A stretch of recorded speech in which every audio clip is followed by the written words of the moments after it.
Yeah, we straight chillin', serial killing, pre-cold villains on the mic, got you reeling.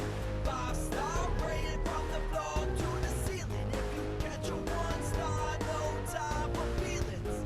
Got a demon DJ on the ones and twos, by the name Beelzebub, so don't get confused. So grab a seat by the fire, roast a mallow or two, and prepare to hear the legend of the straight chillin' crew. What up, nerds, and welcome to another soggy episode of Straight Chilling, the weekly horror movie review show where you chill and we kill, slice, dice, and chop up yet another horror movie. My name's Bob. I'll be your host for the evening. This is episode 438, recorded on Monday, August 28th, 2023. Tonight we're talking about another Patreon pick. This was chosen by your boy, Dongster Sam. The movie is Dark Water from 2002. Before we get into it, let me introduce everyone else on the show. First up, calling in from Washington, D.C., we got your boy Randeezy. What's up, man? What's going on, my dude? How's the old Soggy Bottom boys doing over here tonight? The Soggy Bottom Boys. Ready to hit those harmonies with you fellas. Oh, fuck yeah. Let's do some old-timey business. That's a mighty fine picking and a grinning. God, I'm now realizing the amount of bumps I could have mined for this episode out of Soggy Bottom boys. Oh, It was always next Coen week. Brothers, forgive me. Last but not least, calling in from South Korea, we got your boy Soju. What's up, man? Oh, what up? It's High Adventure with the Pirates of Dark Water Stains, boys. You ready to go look for those lost 13 treasures of rule, boys? Is that what your background is? I watched the intro to that for I thought I it might was gonna tip watch my some hand a episodes little see if I bit. get some bumps. Yeah. Yeah. Legends of fucking Dark loved that Water. shit. Me too, dude. That shit was rad. Yeah. It's one I of don't those know what you're short-lived talking about. action shows, action animation shows on Cartoon Network. You're such a basic bish. You don't I know know. Pirates of Dark Water? It was a Cartoon Network classic. I don't even know if it was originally Cartoon Network, but that's where I saw it. Yeah, that's where I saw it too. Shit was great. Nerds. It's like the 13 Ghosts of Scooby-Doo, but no Vincent Price, which is kind of a shame. And also lots of pirates, which is great. like pirate sci-fi kind of. Sci-fi pirates, yeah. Yeah. You just sound Cybernetic kind of pirates. quiet, actually. You guys? Oh. Is You it wanna both of do us? It again? Just Justin. Yeah, Justin sounded quiet to me, too. Yeah. Can you hear make me sure now? That's better, yeah. Yeah. Okay. Should we do it again? We can. Okay. I'll just start from your intro and then we can Okay. roll from there. We don't have to do the whole thing again. Okay. Next up, calling in from South Korea, we got your boy Soju. What's up, man? Oh, what up? It's High Adventure with Pirates of the Dark Water Stains. Time to hunt down the old lost 13 treasures of rule. Randy, I know you know what I'm talking about. You know, I know what you're talking about. I was waiting literally this whole know. movie. I was waiting this whole movie for them to find them Pirates of Dark Pirate, whatever they Yeah, call them. I'm looking Dark for them Water pirates. Treasures. I mean, we're The old covering pirate this thing. mini series, right? I mean, that's what we're talking about today. We're talking pirates, Totally. you know, sci-fi knows. pires. Yeah. You I know, love they got it. little like winged sidekicks and shit. Yeah, Dudes with mhm. cybernetic eyeballs. It's great. Bob, I I know can't exactly believe you missed what that out on is. this awesome cartoon from Cartoon I know all Network. about it. Yeah. I've seen it. I've seen I know every I know some cartoon. people are listening to this and like freaking the fuck out, like, oh shit, yeah, Pirates of Dark Water. That's some badass shit right there. Some people our age. are doing Sure. it. Yeah, there's like 3 of us. Exclusively. Sure. Colin Tubi, next. Take your I word. think. Is it? Ooh, I Or would actually like I to watched it. revisit It was if it's not on Tubi, it's on YouTube. I watched it on one of those. Yeah, I'm sure I could find it online at this point. I think there's just like 21 episodes. I don't know if they ever finished it up, but it was dope. It was fun Yeah. show.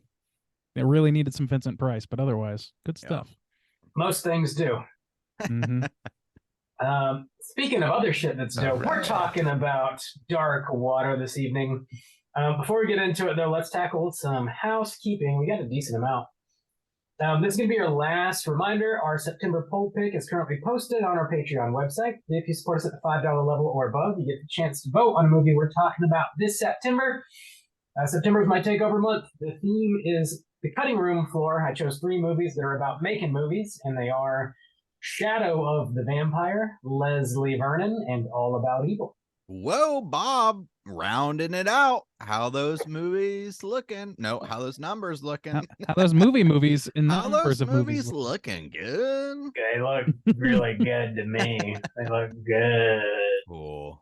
Shadow of the Vampire, I think, is going to land this plane. I think that's what we're going to be talking about. Surprise, Oh, all surprise. right. I know. You know, we Consistent. get to see some of our favorite guy, Big Dick Defoe, is going to make his appearance. As we know. Whoa, swinging. I was giving Mhm. Bob a little shit before the cast that I found out Ed Wood is a little Halloween flick and he missed that opportunity, you know, coming into September here. Spooky season. It's full go, Yeah. boys. I mean, Not it already lost a poll before. It's a Yeah, good that's movie. that's though, on if the you haven't that's seen on the voters. That's true. That's on Yeah. the voters. You know, you That they ain't can only on vote what's me. on the ballot, Bob. but you know what? To be fair, it could have been Christmas time, Bob. Some people don't like to watch Halloween films around Christmas time. So, you know. No, we don't play that shit. That would have been Christmas. So yeah, get your votes in. You got a couple more days to vote on the September poll. And this Friday, September 1st, we're going to have our October poll posted on our Patreon website. Oh, We're going to be doing the same thing we did last year, where all 3 of us choose a triple feature with a theme. And you guys are going to vote just based on the theme name alone. You're not going to know what the movies are. And the winner of that's going to be our Halloween extravaganza episode. And we're going to review 3 movies. The grab bag. Whoa, Yeah. it's back. tricks and treats in the mix this year. Woo. It's just back. So yeah, the 3 themes are going to be anonymous. You don't know whose theme is whose. Yeah. But the names of the themes are going to be voting on are Yeah. It's Alive, Dark Worlds, Mm-hmm. and Slime Time. Whoa. Mm. And just to give little teasers about that, so we got Slime Time. So obviously these movies, they might get a little messy, you know. We're getting maybe some slimy creatures, maybe. I don't know. You know, that's maybe what a boy just like. maybe some drool. We'll see what's Drool. back. It's just 3 Beethoven movies. Oh, little Beethoven. He's so sweet. We got Dark Worlds. You know, you might have a little fantasy going on. You might have some light worlds. You might have some dark worlds sliding in between the 2. I don't know. We'll see what's going on there. And we got It's Alive. You got some things they probably should be dead, but you know, for some reason they're coming back to life. We'll see. So that's our 3 themes. That's the 3 themes that we're working with this year. Nice. All right. Exciting. Yeah, Love it. get your vote on. Yeah, very spicy indeed. We got mini cast dropping every single Friday in September. We really God do treat damn. you guys, don't I know. We really are putting ourselves prostrate for your enjoyment and entertainment, fans. Damn. Don't disappoint us. There are 5 Fridays in September, and the first one is September 1st, so you're getting a mini cast first day of the month. We did some slight rearranging. The mini cast that's dropping Friday, September 1st is going to be for a movie called Perpetrator, and the reason we decided to move that up a little bit is because that movie is going to be hitting Shudder on September 1st as well, so you can watch it and then immediately listen to our mini cast if you'd like to do that. Yes. Juice, you were talking about Perpetrator, right? Yeah, that's one we were able to see via a Fantasia Film Festival, and yeah, it's coming out on Shudder. And this is one you saw it too, Bob, right? Didn't you watch it? Mhm. Yeah, Mhm. okay. And this is one that you might be interested in, especially if you have Shudder, because it's got some like queer horror elements going on in it, but it's got some like things that I've just like never really seen before going on.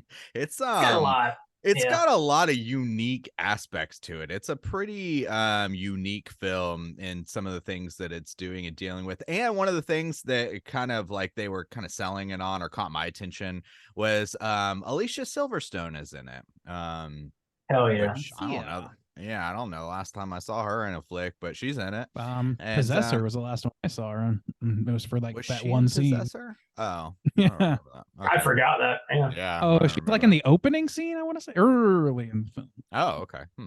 I think it's Possessor. Maybe I'm confusing myself, but I thought it was. Might be. Anyway. But yeah, I'll look so yeah, that's coming out, and yeah, check that out and let us know. Yeah, it's super peculiar. So if you do watch it, let us know what you think after listening to the minicast, and let's have a chat about it in the Slack. Have a little chat. Chat. Let's do it. Let's have a little chat, okay? The last bit of Patreon news I have is we're going to be reopening the You Pick the Flick tier on Sunday, September 17th at an undisclosed time of day.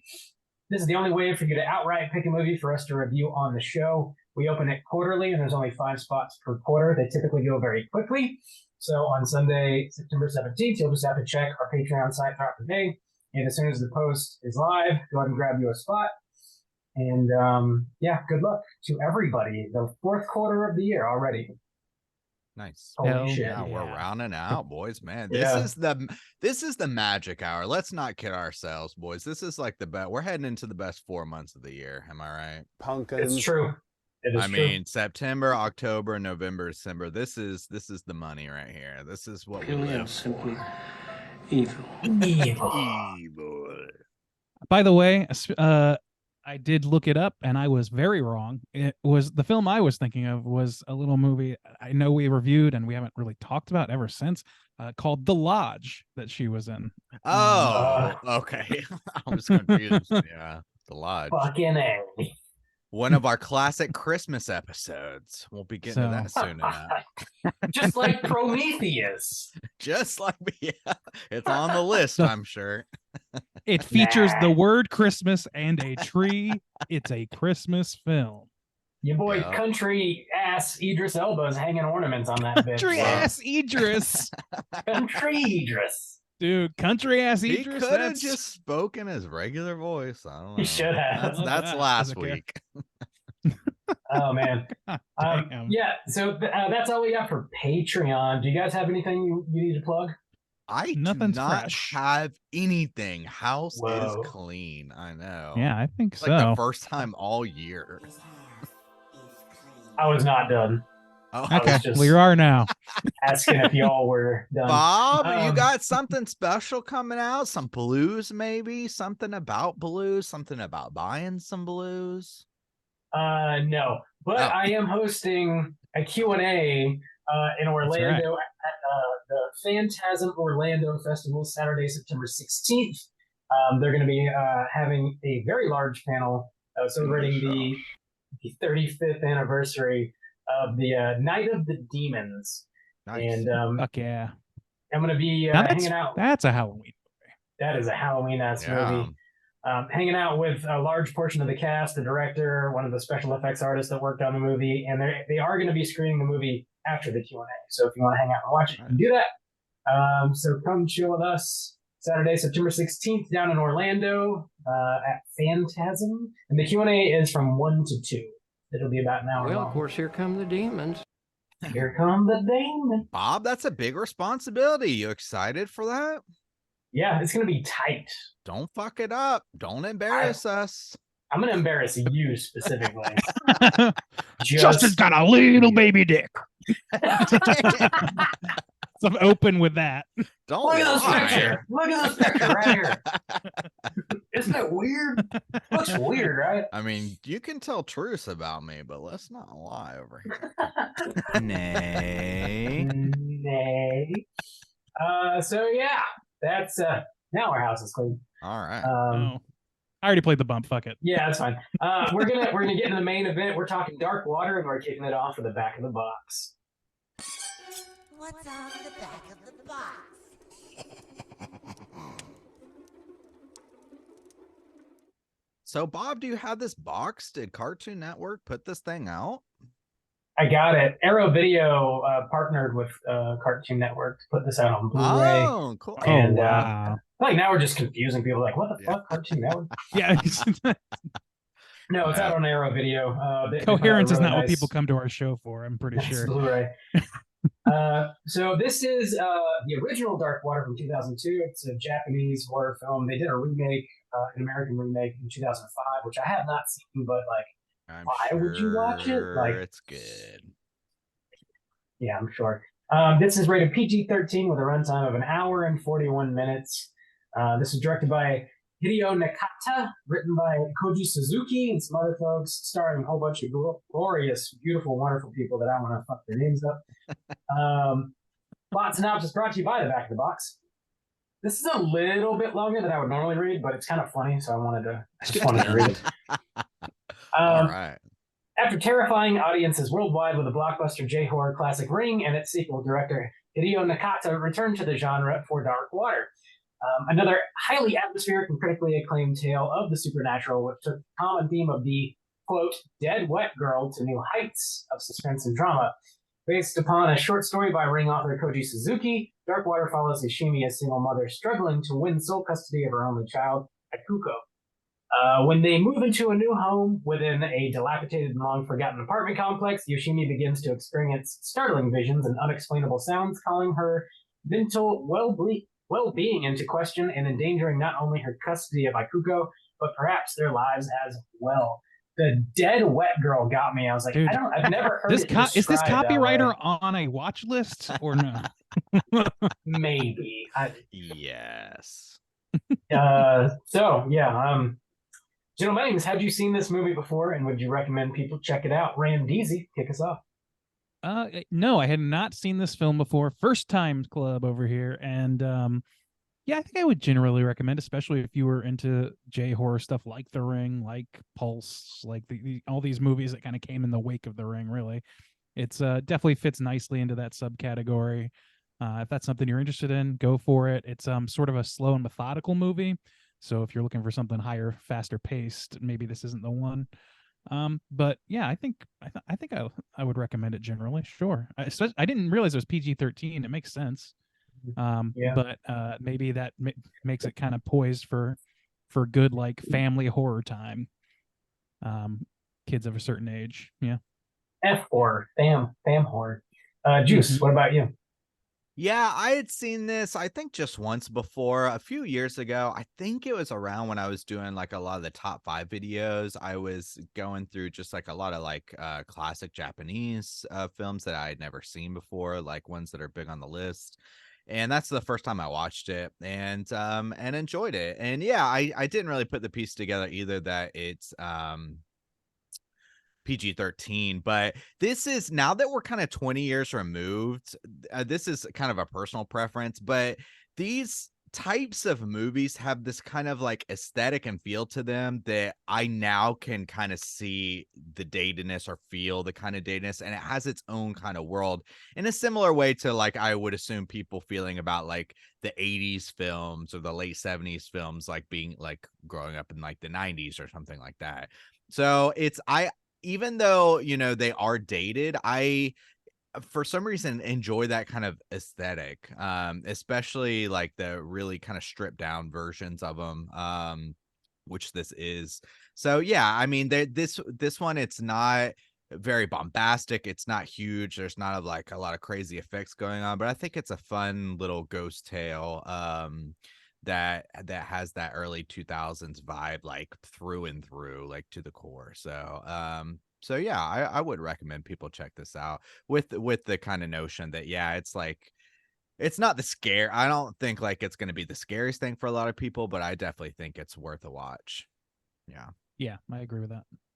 Yeah. Bob, what are your Bob, feelings, your thoughts? Tell me how your many dreams. times you watched that box? I think this might have been my third go around with this movie. Oh wow. I definitely am a fan of it. I think if you're into the dead wet girl aesthetic, then this is a movie for you, you know? But yeah, like these J horror movies from the early 2000s definitely have a specific vibe. They've got a feel, like a tone that they hit. And if you're into that, and I think we generally, the three of us are, Yeah. you're gonna like this movie. It's definitely like a slow and methodical, like very like well-intentioned pace. But it's a good story. It's a straight ahead ghost story, and I totally think it's worth watching. So yeah, that sounds like a pretty solid recommendation across the board. from the three of us. Questions? No questions now. Now, we are going to spoil the shit out of this movie, and here comes your warning.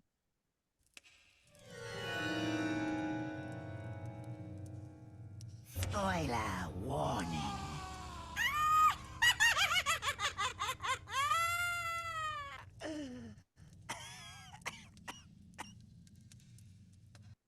All right, Bob, how many times you gonna talk about the dead wet girl in your plot synopsis here? Yoshimi, they don't believe me. So many times. Ooh, Bob, you got them pipes. Oh, I know it. I am a juggalo. What? Was that Michael Scott? Is that No. okay? I don't know what that's from. I was like, man, I don't remember Never him saying tempt. that. I would never tempt the peacock into a legal battle. Oh no. Tempts the peacock. Okay, yeah. I've got the plot synopsis typed up here. Okay. Here we go. Yoshimi Matsubara, in the midst of a divorce mediation, rents a rundown apartment with her daughter Akuko. She enrolls Akuko in a nearby kindergarten and gets a job as a proofreader in a small publishing company. The ceiling of their apartment has a leak that worsens on a daily basis. Matsubara complains to the building superintendent, but he does nothing to fix it. Akuko finds a red bag, and it reappears no matter how often Yoshimi tries to throw it out. Hair is also found in their tap water. Yoshimi gets glimpses of a mysterious long-haired girl around the complex. She's consistently late picking up Akuko from school, and she's stressed further when her ex-husband tries to pick her up. Yoshimi discovers a flyer for a missing girl named Mitsuko Kawai, who had attended the same kindergarten as Akuko but disappeared about a year ago. Mitsuko wore a yellow raincoat and carried a red bag. Yoshimi discovers the apartment upstairs is Mitsuko's former apartment. One day, Yoshimi finds Akuko in the apartment upstairs, discovering that the faucets had been left running and flooded the unit. Yoshimi decides to move out, but her lawyer talks to the superintendent and finally agrees to fix the issue. After the ceiling is patched, things seemingly return to normal. But Yoshimi finds the red bag has reappeared. She heads to the building roof and notices that the water tanks last inspected had been a year or two ago, shortly before Mitsuko was last reported seen. She had a vision that Mitsuko had fallen into the tank and drowned. Meanwhile, her ghost attempts to drown Akuko in the bathtub. Yoshimi finds Akuko. Not again. I see it every day. Yoshimi finds Akuko unconscious. She sees Akuko walk out of the apartment and realizes that she's actually carrying Mitsuko and not her daughter. Yoshimi ends up sacrificing herself by staying in the elevator with Mitsuko to appease her spirit, saying that she is indeed her mother, even though she's not. Akuko rushes to the floor. The elevator stops on. When the door opens, a flood of water rushes out, and her mother is nowhere to be found. We then cut to 10 years later, and Akuko revisits the now abandoned block that she once lived in and notices her old apartment looks clean and like it's been lived in. She then sees her mother looking completely healthy and normal. They have a conversation. Yoshimi affirms that as long as Akuko is all right, she is happy. She asks to live with her mother, and she says she's sorry, but they can't. Then Mitsuko appears behind Akuko. She turns around and sees no one, and when she turns back around, her mother is also gone. They both disappeared, and she realizes that her mother's spirit has been watching over her all of these years, keeping her safe. Roll credits. Hot tub Christianity. All right. Yeah. So, Well- How do we start this? well, so to kind of talk about, I guess, to jump right into the kind of ghost origin in this is something that actually like really happened. But I don't think it happened at the point of this movie coming out, which is wild. So just a couple years ago, there was this Netflix documentary about this hotel in California. And Do people check out but never leave? It sometimes, because essentially this woman, I think she was visiting from Canada, and she So her name is Elisa Lam. awesome. Okay, Yeah, I'm glad she you got it. Yeah. had it for trivia, but yeah, it was in 2013. Is Canadian tourist named Elisa Okay. Lam. She was recovered from a large cistern atop the Stay on Main Hotel in downtown Los Angeles, where she had been staying. She was last seen alive on January 31st. and she was reported missing by her parents. And yeah, there was some camera footage from an elevator, and you can see her acting sort of erratically, and then she just kind of vanishes, and they couldn't find her for a while, and they Whoa. some of the Jesus Christ. people staying in the hotel complained about the water The tasting water, so strange. people were like bathing and like brushing their teeth with no. water where Yeah. she had drowned and like been in there for a while. Yeah, it's because they really couldn't find sad. her. Like people are looking, the police were looking for her and shit. Yeah. I don't even want to be around anymore. So the thing is like, I guess like the kind of plausibility of this, I kind of think like, since I saw that, I was like, wow, this actually, and like to imagine a little girl too. That's horrible. So I mean, the fact that like police were and had camera footage and were looking for this, you know, adult person and couldn't find her, and then like the idea that this movie posits like this little girl, she's like not really supervised, she falls in, nobody can find her, and that's just how it kind of goes. Was watching it again this time, I was like, oh shit, because I don't think I had seen, I think when I watched it before, I don't think I had seen that Netflix documentary, so I want to definitely bring it up because that's what it immediately made me think of. That's really fucking tragic. Damn. Yeah. Yeah, I mean, it made me think of other true crime stuff, but that not 1-to-1 like that. Damn, that's, Mhm. that's pretty Yeah. spot on. Yeah, they don't know like story. exactly what happened, but I guess she had some sort of history of mental illness. I don't know exactly what She what took what it some was, medication, and they were trying to figure out like if there's foul play, like if somebody Yeah. killed her and like put her wow. body in there to hide her. So, and you know, I think they ultimately ruled that she accidentally fell in, but you know, it's still not clear. Yeah, well, nobody will never know for sure, obviously. For sure, yeah.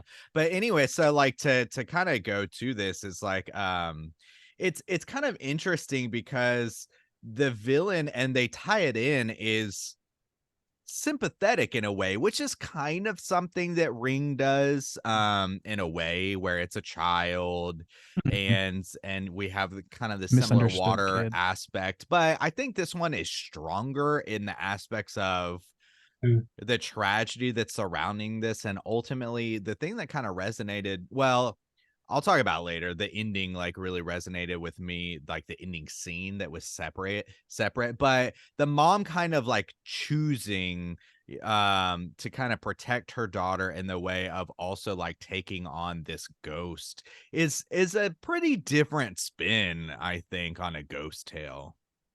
Yeah, I would say like this is a somewhat straightforward tale in that I don't know how, like, I'm not sure there's a ton, at least I haven't been able to decipher any sort of like deeper meaning that like is Subset, really yeah. embedded in there. It seems really kind of like somewhat surface level, not to say to a bad level, but yeah, so I don't know like exactly what is going on with that ending. Like the internal logic doesn't necessarily make total sense. I think experientially it doesn't hurt the movie that much, because it, like, I think it would be worse if it was trying to like make this metaphor work while using faulty internal logic, but it's not really doing that. It's just sort of like a campfire tale almost. So I think it's pretty forgivable, but yeah, it doesn't make to me a ton of sense what happens at the end. It's not clear to me why she's telling her daughter not to come near her, or like what is actually happening in that scene, or like, and they also do a lot of red herrings in this movie where she's like, oh, maybe she's, you know, got some mental problems and that's what's causing it. Like they do a lot of like groundwork towards stuff that doesn't end up mattering and ends up being just a red herring. So it's a little convoluted maybe, but I don't know, it doesn't somehow hurt it too badly for me, which is I rare. wonder. I haven't seen the remake, but I do wonder if they leaned into like the mental illness thing, and like her mom was seeing stuff that like maybe her daughter wasn't, and it was like making more of a comment on like, you know, child abuse or child abandonment. I think this movie kind of leans in that direction, but it doesn't go full into it. I wonder if the remake takes that track a little you further. could, yeah, I guess if you could make wanted that to argument. take that track, and not even necessarily mental, if you wanted to, one thing that's kind of It's just interesting like here, sensitivity. That's another kind of tie-in, and it was kind of make me think, because we're like, oh, we should also cover Pulse because that's a Japanese classic, and in that one you could really comment on the idea of like society, because it's the technology changing and Yeah. how society feels about that. But one thing that I did pick up on this one, I had these rapid fire thoughts when I was watching this one. Is first I was thinking like, oh, okay, I remember in Ring, the mom in that is divorced too, the parents are separated. Mhm. And then I was thinking about like, oh, all the fucking mostly like Tim Allen movies, but not just, I mean, 90s movies that came out where it really was focusing on divorce, because it was such a prevalent Yeah. social change at that time. These, the whole idea of like the shitty single dad, and he never shows up, he's always late to the ball game, he doesn't do this thing, and that was such a prevalent thing like through the 90s into the early 2000s for kids. We're talking like kids cinema, Yeah. Well, kids were Jungle the dealing with that. Jungle, Yeah. yeah. Parents were dealing But with that. It your made dad sense is- for them to but- cover it. He turns into Santa Claus or Turbo Man or Yeah, something exactly. cool. Yeah, so He it's turns into fine. a good dad. He turns Exactly. into the father figure you wish you had, basically.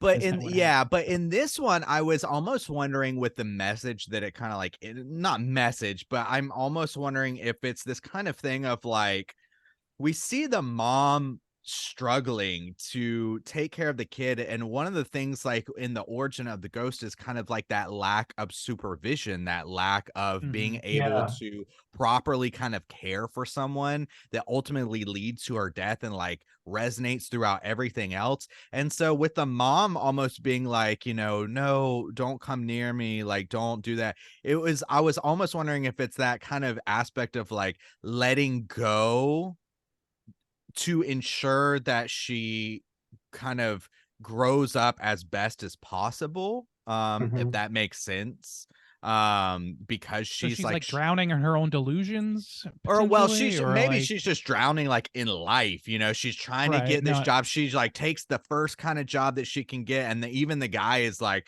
I can't really pay you that much, and like you realize that like this is not like a big firm, right? She's like staying in this like little apartment building that's not like, doesn't seem particularly safe or like well put together and stuff like that. And I think if you wanted to read into that, I think there's maybe enough signs for something Yeah, like that. and the dad is definitely painted in a really negative light, because we see the movie through the point of view of the mother who's like genuinely trying as hard experiencing- as she can. Yeah. But maybe the dad is more stable, even if he's being a bit of a son of a bitch during mediation. But like maybe the girl's life would be far more stable, and she would have a better chance to grow with Well, her see- dad. Like we don't really know that, but Yeah. maybe that's where I think it would fall apart. But one of the ways that theory, like I think that's perfectly fine to think that, but I think that if you really want to depict that the mom is unstable and that maybe it's not the best place for the kid, they wouldn't make their relationship so strong. First of all, the daughter like wants to be with her mom. Yeah. There's Yeah. no Yeah, friction yeah. there. She says as much. and then the yeah. dad is like,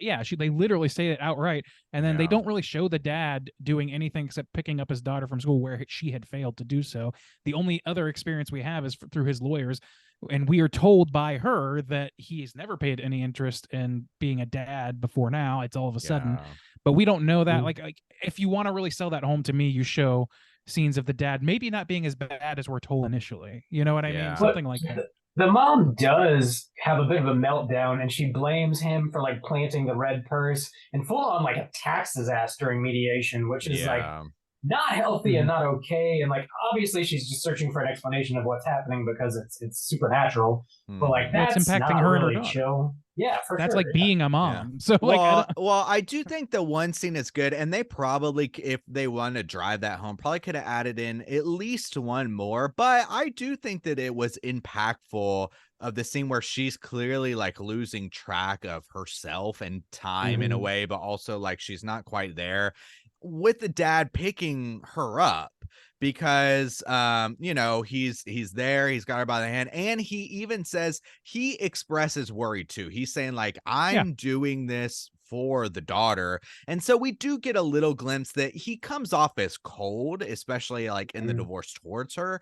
But anytime we need to see him as a father, he seems at least concerned or like Yeah, willing we only to see that care. once though, don't we? Like the only time I can think of is the Well, pickup, and so he's the pickup, barely. and then he does like there is a line like later in maybe in the mediation or something. He's like, I'm doing this because like I'm worried about her, or like I actually want to take care of her or whatever. So that I Okay, mean I those don't two remember that, but instances. I don't know. To me, it's if that is the goal, then it's not landing for me necessarily. Yeah. But again, like this is not the movie that I really felt like I needed to have a very strong undercurrent Yeah, going on, true, because it's kind of true. just kind of a haunting tale on its own. The characterizations are nice, like the acting is good. Like it's, to me, it all feels somewhat natural, not in really like documentary, but somehow it almost has a feeling of documentary to me, where like it just feels authentic in a lot of ways, which is weird considering how much of this is just seen like taken piecemeal. Really seems like any could be out of any movie in this subgenre, you know what I mean? Mhm. But I think maybe that's the methodical pace or something. I don't know. They just lay really strong groundwork that makes me care about these characters regardless of whether or not something's going on underneath the surface. Yeah. And it doesn't really necessarily hold together in that internal logic way. But I don't know, man. Like the story enough is haunting on its own. It's just a little bit confused and hard to follow at times is probably the issue for me. Well, to kind of Not round out super this hard, but just a little bit. conversation, because like I tend to agree with you. Like I don't know if it necessarily needs it or if this is what they were trying for, but just to kind of like round out the thought of it, there was one more scene specifically where she's having trouble taking care of the girl, and she has her I think she calls her auntie come over and take care of her, and they're kind of talking, and they're talking about her mother, and she kind of makes a mention of like, well, you're Mhm. doing a lot better than your mom did with you, and they kind of make those like little comments, and so in that way, it's it kind of lended to that idea of like her like really trying to do her best, but also coming from a background where she maybe necessarily wasn't shown how it was done, and kind Let of me that ask this. generationalness of it. Did I understand correctly that the mom also had memories of being not picked up from school because, or was that No, I our think that ghost was girl? that's the ghost girl. Okay, because at first that's what I thought, and like it just Yeah, occurred to me that yeah. that was probably the ghost girl. Okay, well It's I the thought ghost like girl. because of that, I had this thought that it was like a generational trauma thing. She like and like the mental illness was going to play in big, and it was, oh, my mom was Yeah, dealing with her yeah. own shit and protected me by not being around me, and then all that stuff might hang together a little bit better. Mhm. That you had mentioned, like, but I don't know, like to me it's like the the divorce thing kind of comes off in absence of that a little bit like, I don't want to say preachy, that may be a too harsh of a word, but it's a little like, well, you get divorced and you really fuck up your chance at being a good parent even if you care a lot. Like there's some sort of weird, like the moral of the story is like, just if you're not good enough a parent to stay together, then just cut yourself out of their life or something. I don't know. This is not the first movie from this director that is about a divorced family, a broken family, and a mother struggling with a child, and horrible things befall those children because of their inattentiveness or their split attention. Yeah. So And like maybe that could maybe it seems that like could be his critical of being perspective. divorced. Maybe Maybe it is, and if is. that's the case, that's I don't love that It perspective. is. Okay. It's an interesting thought that like throughout the whole movie, like the mother's making sacrifices for her daughter, and then at the end of the movie, she makes the ultimate sacrifice and gives her life to protect her daughter. But the end result is like she still lives with dad, which she really didn't want her to live with dad before. But like, and she turns out okay. Like we see her 10 years later, anyways. Yeah. She Mhm. seems healthy and like she's going to school and not, Yeah. and she still feels like the love of her mother and stuff after the conversation and whatnot. So like, it's clearly she doesn't have a bad life, but like, yeah, I don't know. Maybe the message of the movie is like ultimately letting go, even though like it's extremely hard to do. Sometimes it's the right thing to do. I don't know. I'm Well, kinda now to be grasping at fair, straws. like to kind of go against the preachy nature of it, and maybe this was I don't really remember it this way, but if he had made the situation if he had really hammered home that the situation with the ghost girl's family was like similar in that way, and that's what led to her death, and that's what's creating all this chaos and problems, then I would say like, okay, he's really hammering that home. But as far as I think we're being led to believe, there's like, he doesn't indicate that for the ghost girl that I got, not that I remember. It feels Indicate like what again? child abandonment almost. They say as much. Yeah. Okay. It- I was saying if he indicated more that also this girl was only living with her mom, or she was from a divorced household. That's what I'm saying. What But they he said, doesn't. yeah, and they don't say that. What they do say about the girl's life is that their parents got divorced. She went missing. And they then do the say the dad, parents got divorced. Yeah, they do say the parents got divorced, Okay. but they don't say the living situation. They do Okay. say that the dad, after the girl went missing, stayed there in absence of his wife because he wanted his daughter to have somewhere to come home to, is what they said. So, like, Okay, I don't know if fair. that's a lot clearer to your ends, but Well, it could. okay. It's not. It doesn't negate Yeah. it either. So, Okay, yeah, that's the yeah. thing. Is like you can build structures around this plot to create a metaphor that works for you or whatever, and that's fine and good. But I don't know if there is an intentional one in there. I'm not seeing it very clearly. So to my end, that is a little bit of a ding. But what's great about this movie is it's strong enough in just being a fun campfire tale that it doesn't ultimately negate the fun of the situation. Yeah. Which for me, it tends to happen. I guess the benefit of her mother's sacrifice in the end is that her mother was there for her, whereas the ghost girl's mother just wasn't. So she did die. Yeah. So I mean, the ultimate sacrifice of the mom is like, her actually showing up for her kid at the end of the day, and then I guess the closure at the end when she has the conversation with her ghost mom. But be there for your kids.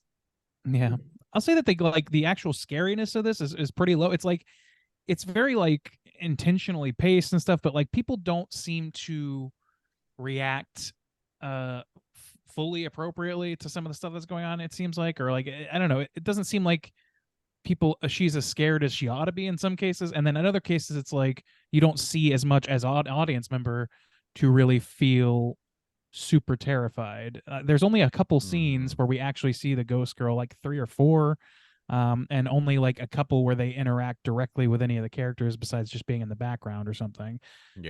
Only a couple of which are actual scares, but it's effective for when they do that, but it's really, really short and truncated in a movie that's spends most of its time, laying groundwork and building concrete on the ground, Yeah. So I don't know. It's there are some like it's cool good and scenes, not necessarily scary. Like this, mostly the scene where she goes in that apartment is like fucking flooded. That was a cool scene to me. That was a cool scene. Yeah. Even though it's not really particularly scary, but I just like there's a lot scene. of eerie though, like where what they don't have in scary, they do have eerie. And one thing that I keyed in on that I kind of wish they kind of underplayed, I think, a little bit, but in that final scene where the daughter has come back and she's talking to her mom, doesn't realize that she's a spirit. I was like, I think I'm sure you guys did too. We're like, well, this is her mom's not of this plane anymore or something. She's definitely not normal anymore. She's not just been there like she thinks she has. But like she does this, they do this thing where when the mom is moving around and pulls out a chair and does all this stuff, there is no Foley, no sound effect whatsoever. It's dead silent, at least from what I could tell. And I was like, I love that as a decision. I wish that was more obvious. I wish that there was like maybe a little more ambient noise or something, or maybe like it made more noise when the daughter pulled the chair out or something. I don't know, just like some sort of comparison so you can see that contrast more clearly and you can start keying in on the eeriness a little bit easier. But I love that as an eerie decision, like that really brings some of that creepiness. So I really like decisions like that work great. The moment where the girl's in the bathroom at school and she sees the dead wet girl approaching her, and the water's like pouring down from this corpse and like rushing towards the little girl, like trying to take her next. I thought that was a nice little touch. Sorry about that. I freaking keep clearing my throat. It's fair. Get some water, guys. I like the gator come. I know. I like that scare quite a bit, actually. I guess the girl ends up puking. We do know. I like that scare quite a bit, and also like I guess the big scare at the end, the mama in the elevator. Did that hit for y'all, or did it That come was a across as negative cheesy? note for me. That was a negative Yeah. note. Yeah. When you say the mama in the what do you mean exactly? When Would she you really says- see the ghost girl like attack the mom When and she goes, literally "Mom!" says Oh. mama. Oh! I kind of like that. Fine. Like I thought that the makeup effects, like in as brief of a shot as it was effective. To like, she looked fucked up. It looked appropriately fucked up She for a bloated fucked up. corpse. Yeah. And I thought that worked really well. Yelling "mama" was maybe on the nose a little bit, but Yeah. like otherwise, I was more confused about like what the situation was. Like, so is it not trying to kill her? It wants her as a mom, so the little girl might be able to come through in the clutch and help her on this, but she's saying no, don't. I don't know. That scene to me is a little bit like it kind of devolves after that point to be something where I'm just kind of confused about the stakes exactly and what is just what's being depicted, other than like this ghost kind of has the mom and the little girl is told not to intervene, then the little girl tries to intervene and it's too late, and that's just kind of it. I don't know. I kind of understand that. Like that's just how the story goes. That's fine. But I was a little confused about what was happening until we saw the 10 years later moment. I was like, 10 years later? What the fuck? I don't know. I thought there would be a moment where the little girl would come in and clutch for the mom, and it just didn't really work out that way. It is a little unclear. And like, does she take the mom and like drown her in the tank, or like, where does the mom I don't know. go? Yeah. It's just But the taken. magic in play does not track very well. To a place I like to call the further. The fervor. I will say one positive for me though. I kind of want to push it off, but since we're here anyways, is I kind of forgot about this 10 years later aspect. And before it didn't really leave an impression on me, I guess, but this time it really did. And I will say that I just had this, it resonated like on a personal level with me, because I had this like kind of flash or remembrance of turning. I remember when I turned 18. I just had like this distinct memory. I turned 18, and for some reason at that point, I like wanted, one of the things I wanted was a SNES. Like I didn't have my childhood SNES anymore. I guess my like mom had it or kept it or whatever. And God, no! yeah, and they were still like video game stores at that time. But I remember at that age, that was like the point where, you know, at that time I had a high school job. I had my own car. I was finishing out high school. And I remember at that point in my life doing things where I now had this kind of freedom where I would take my car and like go out to my old house in Ponte Vedra and be like, man, it feels like forever since I've been here. Or like have these things like, oh, I want a SNES. It's been forever since I've played SNES. Photograph. Well, even though it's like just, you know, not that now it doesn't seem that many years removed, but at the time it felt like looking back on a past life, like, oh my God, I'm finishing high school. I'm a completely different person. Like, oh, that was my childhood. That's where I went to elementary school. That's all those things. And like a moment of glory. this girl having that moment of, oh, this is my old school, and then going, even though, this is my old apartment.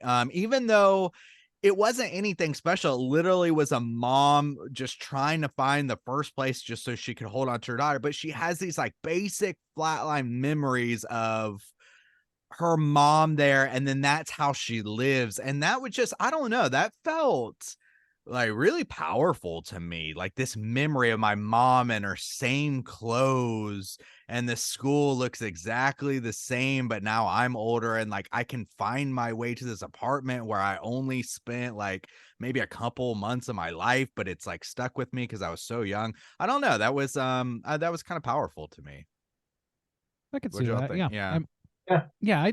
I don't disagree. I think Yeah. that whole like the idea of going back somewhere you used to live, that's very rich territory for like, yeah. And like you said, like that's the right age for a kid to really start getting nostalgic about actual childhood, is when they're about to become an independent person in the real world. Yeah.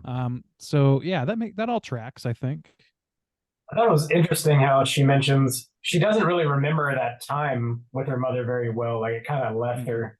but like her returning to the apartment and seeing it decorated the way it was and talking to her mother sort of like, I guess, jogged her memory, and she realized like her mother was always there with her. And so like, it is a very like sweet moment at the end of this really dark, bleak movie where it's raining like the entire fucking movie. And at the end, she's outside and it's like sunny and she's like reflecting upon this past life and trying to remember it, revisiting, retracing her steps. So it is a very sweet way to wrap up this movie in a way that like you probably wouldn't anticipate. Mm-hmm. Yeah, what's one thing which I know you guys touched on already that like, but which struck me as odd about this movie is the likability, the resonance of the ghost girl, and like I don't know, like I still don't see her as a villain. Like it's hard for me to even like, I guess that's what made it so confusing. Part of what made it confusing to me when it grabbed the mom. I thought that what was going to happen maybe was like she was going to help lay this ghost girl to rest and say like, yeah, I'm your mama, and that's going to complete her journey. She goes away or whatever. Yeah. But instead, she's still an evil entity that just possesses that mom forever now. So like that to me was incongruent with some of the stuff that we had been shown before about or at least what I felt about this little girl. Ultimate crime was just being a little girl home alone without her parents. Like that's why is she evil now? Like why would that make well, I think that's the kind of powerful thing about it is it's not like her fault, like she's choosing not at all, but it's also too, it's kind of like this thing that like permeates. Like I doubt she like chooses to become a ghost. Like she's just operating in a manner that like she's stuck in this realm, and what she like kind of longs for is the mom, and so she claims that as this entity, not really like being malicious about it. And then that's just how it kind of plays out. And that kind of piece at the end, or that like memory, it's kind of like that's what kind of works for me, because then maybe they made some sequels or there's some things like it's still haunted or whatever, but like if we want to go that route, if the mom was taken, then that means probably nobody ever found the body. It doesn't seem like a lot of people live here in this type of building. The guy who's in charge of it doesn't seem to give two shits about it anyways. But I think that's kind of the powerful thing about it is like, we've seen so many movies now with the notion that you can lay a ghost to rest, that there's there's a wandering ghost and it's longing for something, and when you give it to it, it stops. It's like that's some it doesn't have notion that we've been given. Maybe just ghosts wander forever. Maybe there's no peace regardless for any Japan style. Well, no, that's fair. And to me, it's just like it's a resolution that just never happens. It leaves more like a dangling thread in my mind. And it's good that you're able to point out some of these like additional things that we benefit from with the story we're given, which is true. I think there's plenty to like about the story that we get. I just feel like, to me, that doesn't resolve all that well not in comparison, but like considering the groundwork that they did lay. It really seemed like to me, it doesn't have to like lay the kid to rest necessarily or whatever, but like it could be, I don't know. There's other ways to resolve that where it doesn't give you the feeling that this little ghost girl did something, whether innocently or not, did something to destroy this family, basically. Like I don't know, like it feels like it's putting an evil on this girl whether she intends it or not, and that's unfortunate. And it seems like maybe there could be a strong metaphor in that, but because that aspect of the story doesn't really hold up too well for me, it just feels dangly a little bit. It is a little confusing.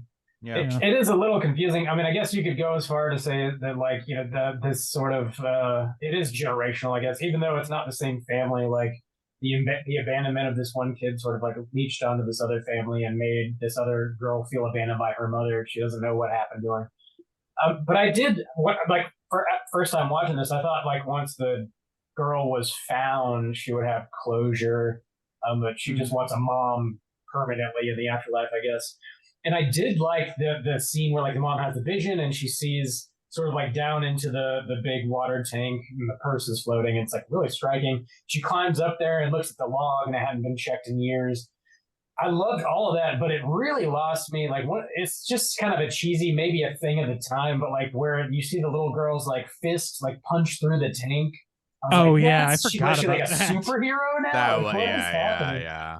Yeah, It's a that's little another too thing. much. Like, yeah, Yeah, that's that was another too aspect. much. It's like, okay, so that skews towards evil characterization again. Yeah. And that's where, yeah, I don't want like it. To me, the story isn't about an evil little ghost girl. It's about a sad little ghost girl who wants her mom, and Yeah. that's acceptable enough if you can resolve it without necessarily doing this thing where you make it her fault that she's destroying a different family. I think that would be stronger ultimately.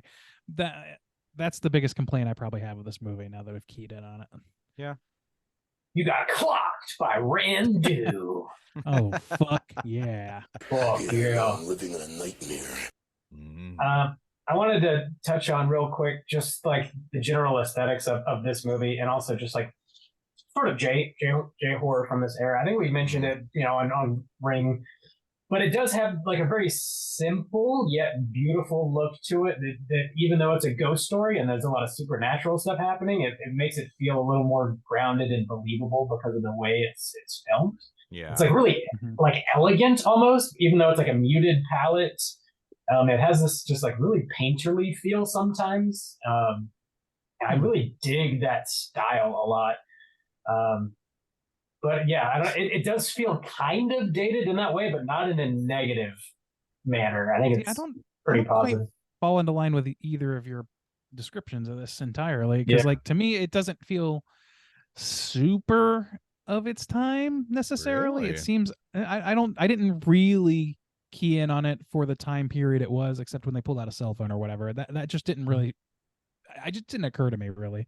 There's Um, one thing that really sticks on my mind that it's interesting to experience it because as I was watching this, I was like, oh, I really like that.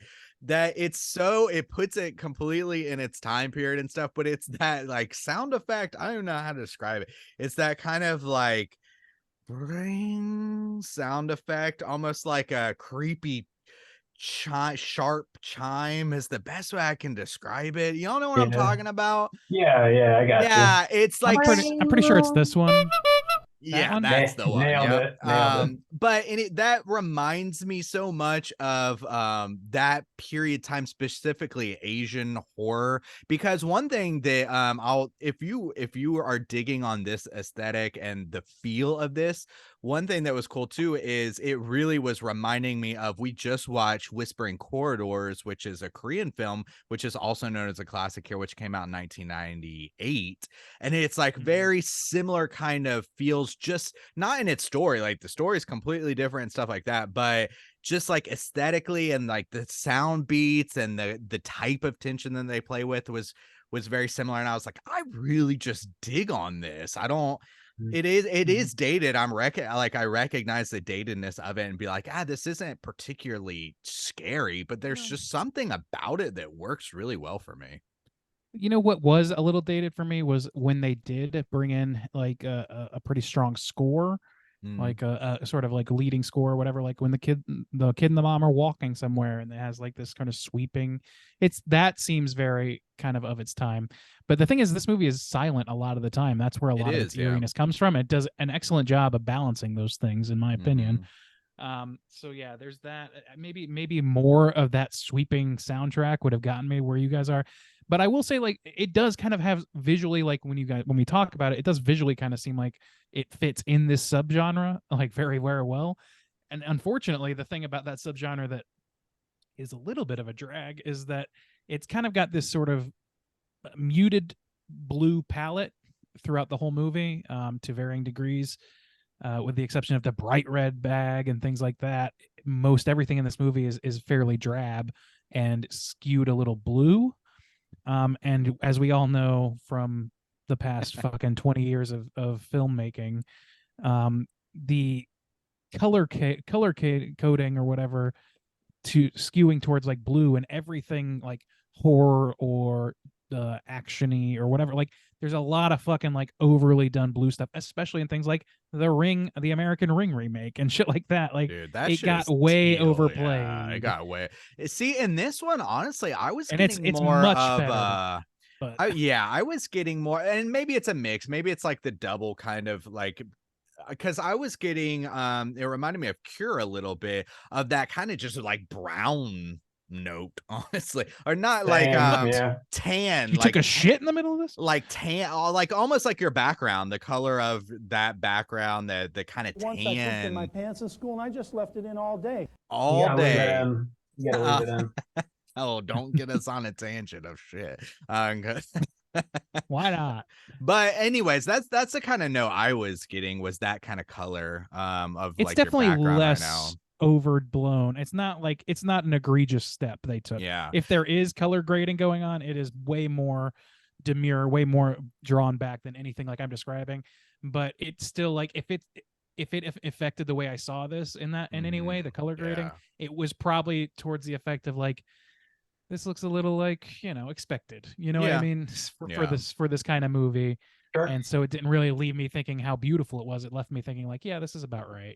Like, Yeah. so Well, in these types of movies too, this is the type of one. Now, this is something that's kind of different from The Ring. I know they get compared a lot, but this was reminding me more of Whispering Corridors too, where they're dealing with these spaces where they don't, they're working with a kind of limited budget, and they're working in these spaces that are mostly just normal places, but the way that they're able to frame them and stuff is to make them look creepy. So it's just a hallway, or you're shooting from the elevator and you like see out, and you've got these corners and you don't know what's around the corner, or the slightly open door, and they're just mostly like regular places. You play with the camera aspect of like looking down into the elevator and stuff like that.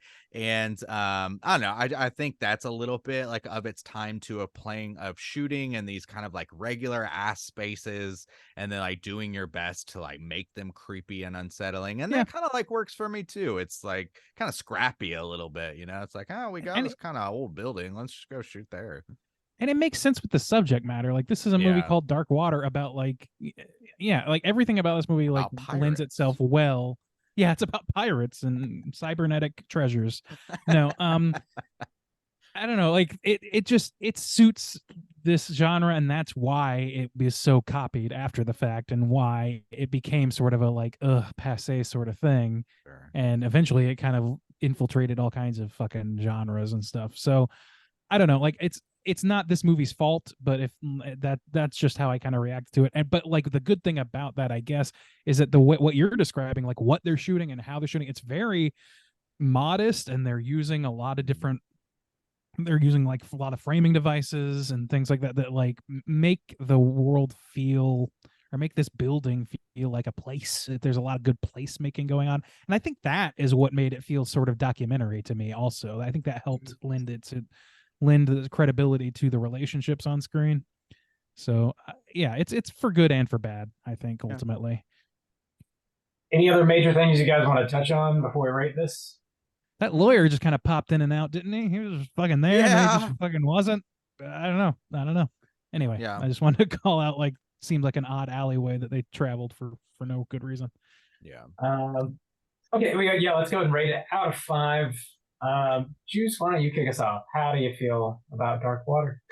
Yeah, I was glad to revisit this because I had the major beats in my mind, but I couldn't quite remember everything that happened, and I think I liked it more the second time around that I watched it. And there are some things that I'm noticing, and some of it's just kind of its time, and I could see where it would lower somebody's opinion of it, or I honestly could see where someone would get bored with this movie, and I think that is completely justified in a lot of ways. But I do also think that this, I wasn't registering with me, but I think this should go in the realm of like really solid PG-13 horror films, because I think it works in that realm really well, and I think it presents some ideas in a subgenre of like the ghosts that are unique and different. Like she's not completely villainous, or her intentions and things like that. So I think it works well in that realm. This time around, as far as my score, I'm gonna lean a lot more into just like how this movie personally made me feel, because I was just, there were certain like little triggers that were just hitting the right notes for me, like those little sound effects where I was like, apparently I just like love the shit out of that, because when it hit, I was like, yeah, that one.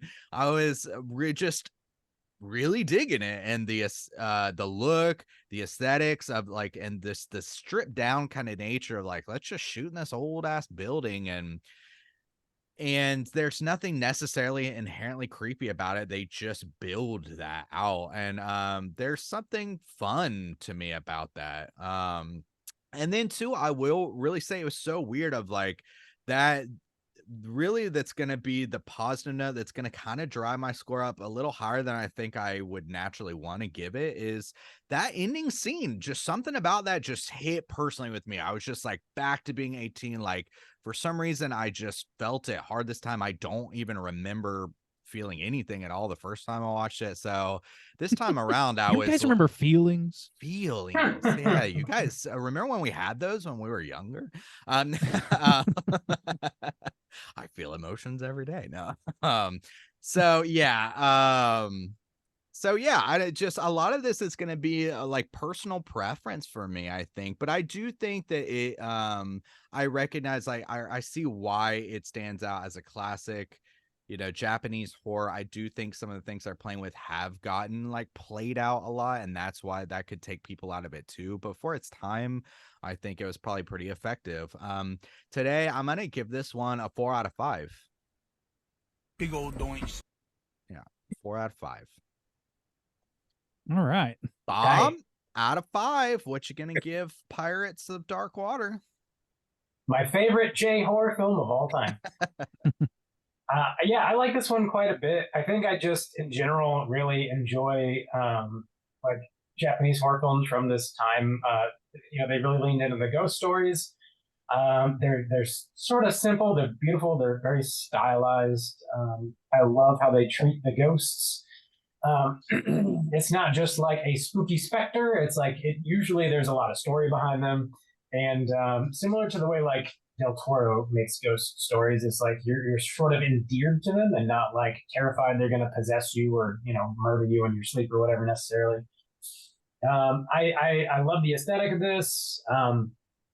The acting is great. The little girl does a fantastic job. She really like nails it. So does the mom. There's a couple solid scares in it, even though it's not overtly horrific. But the PG-13 is sort of like clutch. I think this is great if you have a kid that you want to show like some Japanese horror, but like they're not quite ready for The Ring necessarily. Like, show them this.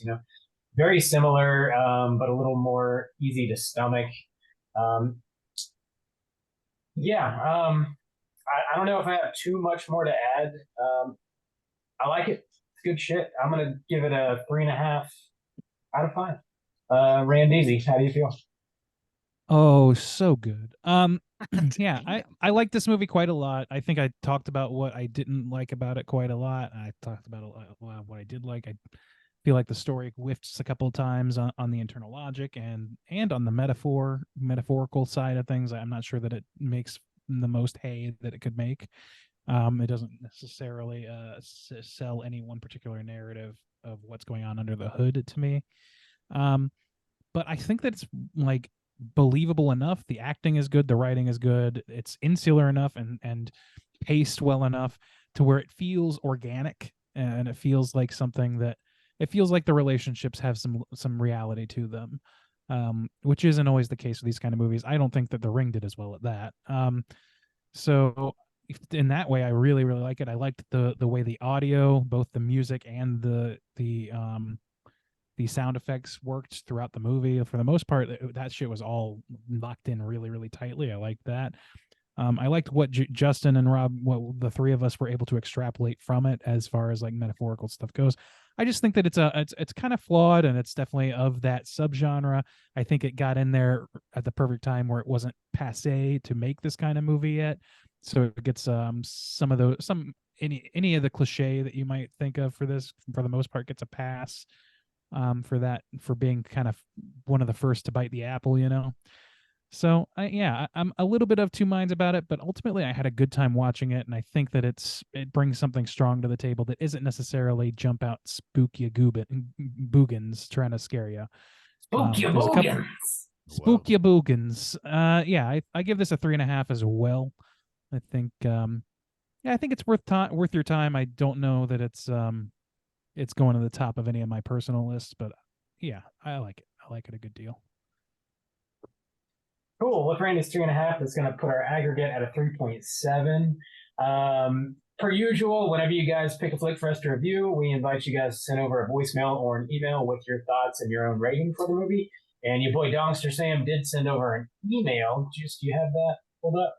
Yes, I do. Here we go. What's up, Straight Chillin' crew? I am very excited to listen to y'all review one of my favorite horror movies, Dark Water from 2000 Deuce. I love this movie a lot. The cinematography is beautiful. The story is great. Some may say it pulls a lot from Ring, but I think it stands on its own just fine. I love to watch this movie when it's raining and gloomy outside. Good call, yeah. It pulls me even further into the story. The movie itself isn't scary, but for a PG-13 horror movie, it does a great job with the creep factor. The acting is amazing throughout. Everything feels very real, and the story is very heartbreaking. I give this movie a 5 out of 5. I look forward to hearing what y'all have to say about it. Keep chilling, y'all. He said, insert Texas accent here. He also said, hashtag Nope, this is a lie. hard with soju. This is a lie. He did not. They never say that. Never. Actually, they Mhm. often do. Mhm. Soft with the soju. Cool. I Yeah, love thanks Alright, for how thanks, eager Donks. Randy is to shut it down. These- Nobody Oh, loves boy. you. No, they don't. Hey, down. Their wieners are soft when they think of you, I swear. I know they're not hard. I inspect their wieners and they are soft. God Sweet. damn. Big old doinks. And they're soft. They're so soft. Oh, God. Like Jello. Softer than the softest soft serve ice cream you've ever had. Well, that's... Thanks for picking this flick there, Dongster. Yeah, thanks, Dongster. Good luck with your Thanks. soft wiener. Thanks, I'm Mike. sorry Justin did this to you. Good luck with that, says Randy. Melted that dick quicker than soft serve on a Texas Tuesday. Damn. Satan will be coming out of hell with his giblets attached. All right. Okay. Yeah, so let's go ahead and jump into our Rotten Tomatoes segment and see what the critics and users think about Dark Water. Certified fresh to death. All right, ladies and gentlemen, this is the Rotten Tomatoes segment. If you're new, this is how it works. I'm going to give these two gentlemen a chance to guess within the best of their abilities what the aggregate positive score is for Dark Water on RottenTomatoes.com. We're going to start with the critics and then move on to the users. The critics, there are only 17 critical reviews here to account for. That's surprising. So with that, yeah, it is surprising. So with that in mind, I'm going to go to Bob first this week. I think I did Juice last week.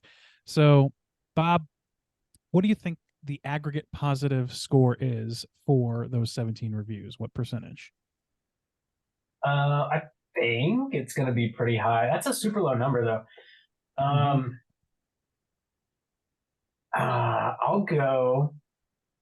take the 86 boys, please. Project 86. Ooh, 86 them boys. Juice, how about you? Where are you falling on this spectrum? That's a tough call because I know it's going to get that foreign film boost as they do. And this is considered a classic, but that's pretty few in number. I'm surprised about that. I'll take a little bit of the under, I guess, and say 83. 83. Okay. Well, I'll tell you one thing. One of you guys came damn close to a ringy dingy here. So well done. To Juice. 82% is the correct answer. Oh, whoa. Yep. Hell yeet. There you go. I was waiting for you to do your hell yeet, but there you go. You got it. You squeezed it in there. Almost a Um, ring a ding. Damn. Almost, very, very close. Well Murder, done on that. Juice, why don't you kick us off with the audience score? Now there are 10,000 plus ratings in the audience score, so factor that in and tell me what percentage you think are positive scores. 10,000. That's a decent sample size. I think it'll be lower. Mhm. And I don't think it'll get quite as much from the foreign film boost. So I'll say 65. 65. All right, Bob. How about you? We're coming in over, under, in between. I think it'll be definitely lower than the critics because I could see people watching this and being kind of bored or impatient with it. I'll go higher than Juice with a 70. 70. All right. Well, the last one was almost a ringy dingy. This one is, in fact, a ringy dingy on the money. And that, congratulations, is going to go to my boy Juice. This one is 65% on the Damn. On nose. fire. You nailed that Woo. one faux show. Yeah. So Almost enjoy double your ring a eating, ding. your Damn. skeeting, whatever it is. Yeah, I'm Big old eating, doinks. baby. I am hell ye Enjoy your big old doinks. sweeping. Hell ye, yes. All right. Maybe it's What are the confusing. nonsense words that we say again? What am I doing? Whoa. It doesn't matter. Almost a Anyway, double ring. here's as we always do, I'm going to round. There's no critic consensus because it's too few critics. No user consensus because it's too old of a movie. So there's no real consensus verbiage to read from here. Damn. So I'm going to jump straight to our usual tactic of reading a negative review or two and see if there's anything funny worth mining from these hills. I'll start with this one. As about as frightening as a soggy diaper. About as frightening as With a that, soggy no, I will That is say, scary. I bet it was miserable to shoot on this movie because everything is yeah. fucking wet all the goddamn time.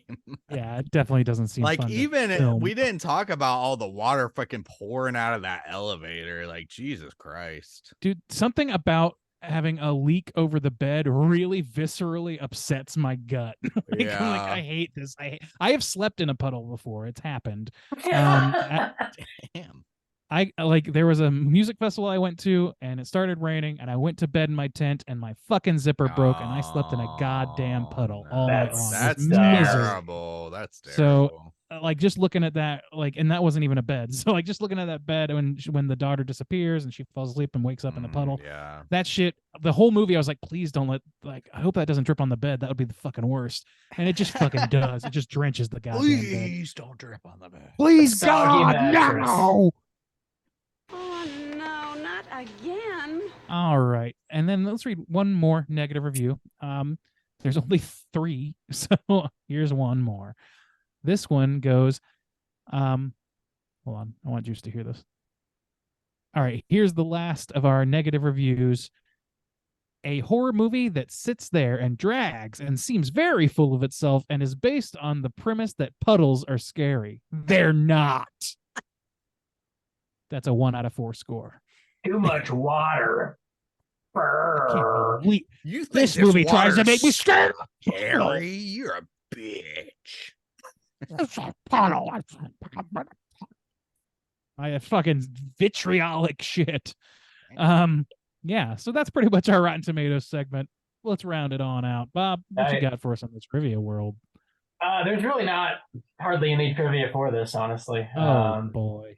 Mentioned a couple of things already. That's about all I could find. So let's jump on over to our Cooter of the Week.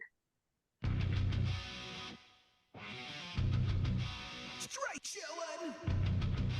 Cooter of the week.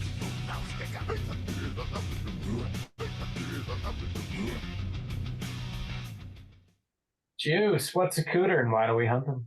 Oh, Cooter's a character type and a straight chillin' exclusive. Cooter must hit 3 of these 5 points to be considered a Cooter, but we want the Cooter with the most points. The 5 points of Cooterdom are sexual deviance, manipulation, smug arrogance, overall look and attire, and overall patheticness. Boys, is there a Cooter in Japan? In Japan as a whole? Yes. I would wager that yes, there might be a couple. All right. How But about no, any pirate cooters that you're aware of? well, yo ho ho, am I right? No, I don't know that there is a strong cooter candidate in this movie. Bob, are you coming up with any? The only thing I can think of is the dad, and we just have so little information. The We have only such an guy who was unreliable perspective on him. Like, fucking pissed me off was that manager, Not Oh, doing shit. the about building it. manager. Yeah, just didn't give a shit. Yeah. Yeah, Yeah. which you could if you paired the two together, like the salesman or whatever, you could get manipulation because he Mhm. knows about like the water stain He's a and real estate like guy. yeah, particularly like doesn't mention it and then just completely ignores her. The other guy, Patheticness. yeah, he kind of has like Can't some keep with smug that. arrogance because she's like, hey, my fucking roof is leaking, and he's like, it's an old building, and then she's like, well, are you gonna fucking do it? I'll put it in the log. It's like, you son of a bitch. So I don't know, Yeah. a little bit of smug arrogance there, or just like lazy patheticness. I don't one of I those. think I it's would more say. pathetic laziness than it is anything else. He's just like not interested in doing anything. He's clearly an older guy who's just there to pick up a paycheck. Yeah. And you know what? I don't know. I don't know if a whole lot of this rises to the level of me feeling like either of them are a true cooter. I think they're Yeah. just a little Uh, scummy, maybe. Ghost Girl. Maybe. I don't think so. I wouldn't. I don't want to. I don't. If I don't want to call her evil, I also don't want to call her a cooter. So She's not diddling anybody, so she's not a well, sexual that's deviant. ouch. That's. I'm glad. Interesting that you went straight to that option, but okay. She No. doesn't really manipulate. It's not. It's a little bit like I don't Kinda, know. She yeah. like leaving the bag in places. Like I don't know. I think it's Yeah. debatable at best, though. Don't know how the ghost world works, you know. Yeah, I don't know. Yeah, I just really don't like. My Cooter free. gut tells me that's a cooter Yes, free movie. Japan And I'm is just gonna just ride with cooter that. free, I guess. Know The about that, whole man. state, the whole state of affairs is cooter free. Well Yeah, done. Bob, what did you on think? ex- Did you spot any cooters while you were over in Japan? Do you recognize this place that in this film? Yeah, You stayed I'm there, right? pretty sure the market we went to in Kyoto, there's a very brief scene shot there in this movie. Oh, or no at least shit. it Oh, looked really? like- Yeah. Oh That's shit! awesome. Yeah, you're right. I Yeah. did. Was this supposed to be in Kyoto? I didn't even look at it. I don't know if they said it like specifically, but I'm pretty sure that was the exact same market we went to. It looked like Yeah, I mean they do have inside markets. They even have some Yeah. here, like in Korea, where they're like inside outside markets where it's like Yeah. covered but Mhm. open to the air or whatever. Yeah, but yeah, maybe that'd be cool. Maybe I'll look into that. That'd be pretty cool. Check it out. Check it out. All right. I think we're cooter cooter free. free. Yeah. All right. right. Let's go ahead and kick our feet up and talk about what we've been watching this week. Hey gang, what you been watching? Grand easy. What you been watching? Yeah, we got a little bit of a backlog this week, so I'll try and keep them brief. Zelda Tears of the Kingdom, very good. About 180 hours into that one.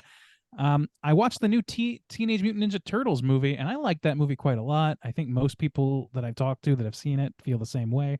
I'm just So like kind of excited. psyched. I'm just kind of psyched they made a Teenage Mutant Ninja Turtles movie where they're teenagers and they act like teenagers and like they're not. I don't know. There's something like they're awkward and strange, and like I love that all the human character models look like dog shit. Like everybody looks like a fucking monster in this movie, even the normal people. I don't know. It's got a very cool aesthetic. It's using that sort of like animation on thirds thing that they did in Spider-Verse and the same Yeah, team, that as I shit understand looks it. Great. It's good stuff, and it's like it's a good kids movie story. It's animated well. It's fun. It's funny. It's got some good laughs in there. I recommend it. I also rewatched Spirited Away for the first time in some time, and that's a great fucking movie. I really enjoyed Still that. never seen it. I gotta watch that shit. Oh, really? Yeah, yeah. You should watch that. It's very, very good. I've watched like a few episodes of a sitcom called Reboot, and I don't know if you guys have heard of this. I can't remember what service it's from, but it's got Keegan-Michael Key. It's got Johnny Knoxville is in it. Fucking what's her name? Oh my god, I can't believe I'm blanking on her name. Let me look it up. I just did the movie. We just watched that movie at the festival with her in it. fucking Judy Greer. God damn. Mm. All right, yeah, Judy Greer, Paul Reiser's in it also. So it's, I don't know, it's an ensemble cast comedy. It's sort of like Curb Your Enthusiasm sort of thing, where it's like, you know, their life on the street, sort of documentary film style, but it's about a show that existed in the 2000s that's being rebooted. And you know, it's kind of tough to not go into too much detail to describe it beyond that. So I think it's pretty good. It's got some, I think it's okay, I guess I should say. I'm not really super sold on it, but there's some characters in it that I like. I love seeing Johnny Knoxville acting. The kid who plays like the adult version of the kid from the original show is very, very funny. To me, like, they play him as like sort of like a creep and weirdo. It's great. Yeah, it's all right. Anyway, so vintage Halloween commercials. I watched a whole fucking like half hour of that. It was great. Alrighty. Really get me in the spirit. Hell I was yeah. enjoying it. Pumpkins. Let's see. I watched a new movie called Unseen on Netflix. Have you guys seen this? Are you aware of it at all? Because I Aware wasn't. of it. Somebody recommended it to me, and it's like a movie where this woman gets kidnapped by her ex. Her glasses are broken, and she's trying to escape him as he's trying to kill her. And so she uses her phone to call the one. She just makes the first call she can, and it's this woman who called her by accident, and she's working at a gas station in Tallahassee, Florida, and it's like this sort of like comedy drama horror sort of thing. It's a mishmash, and it's a lot of fun. I had a good time with it. It's very fun low premise. stakes ultimately. It's a fun premise. It's a fun show. It's the way it's shot. It's kind of got this unique visual style, very punchy, sort of Edgar Wright adjacent, I would say. I like it. I recommend it. I watched a documentary from which I pulled some bumps called The Real Enemy, recommended to me by my buddy Zach. It's a movie, or it's a documentary rather, a short documentary about a Satanist black mass that went on at a civic center in Oklahoma a few years ago. And it shows like the Satanists doing that, different factions of Satanists, some of which think the black mass people are fucking assholes. And then the ensuing parade of protesters and counter protesters that it showed up for having this thing happen at a community center. And it's like, you guys have seen Silicon Valley. It's that level of Yes. Satanist where it's just Nice. like the biggest fucking dorks in the world. I am a joke. Oh, And, God. Watch I don't that. know. Can you send me a link to that or something? I think it's on YouTube. I'm pretty sure it's called The Is Real it? Enemy. Yeah. Okay, cool. I gotta It's watch got that. some good shit in there. Like nobody's coming out a hero in that for the most part, except for the lady who runs the Civic Center. She's great. Yeah. Okay. Sorry. You I meant guys to want be some brief, extra but I'm- chairs for your black mass? They said he's done this twice before and nobody gave a shit. In fact, they only sold 8 tickets through both attempts. the first time. This time they sold like 30 or 40, and then there's like hundreds of people outside protesting. Nice. And like there's like Black Israelites and there's Baptists, and there's one lady and her husband are there, and the guy's like, yeah, you know, we believe in freedom of religion, and the lady's like, yeah, but in this case we really don't, because if they do that, it's just fucking people talking Yeah. out of their heads. That's all it is. Which if you like this show, you'll love that. Anyway, so that's it. And then I did an accidental triple feature last night. Like I was just winding down from work, Damn. started watching a movie, and I was watching things on Tubi that are about to be taken off. So I watched Death to Smoochie, which I hadn't seen in years. I really like that movie.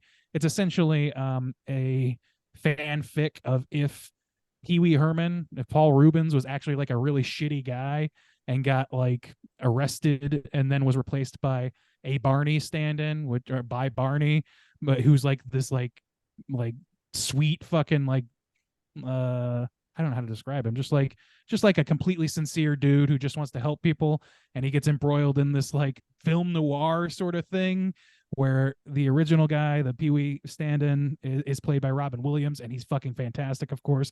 And he's trying to like destroy the rhino, who is Barney essentially.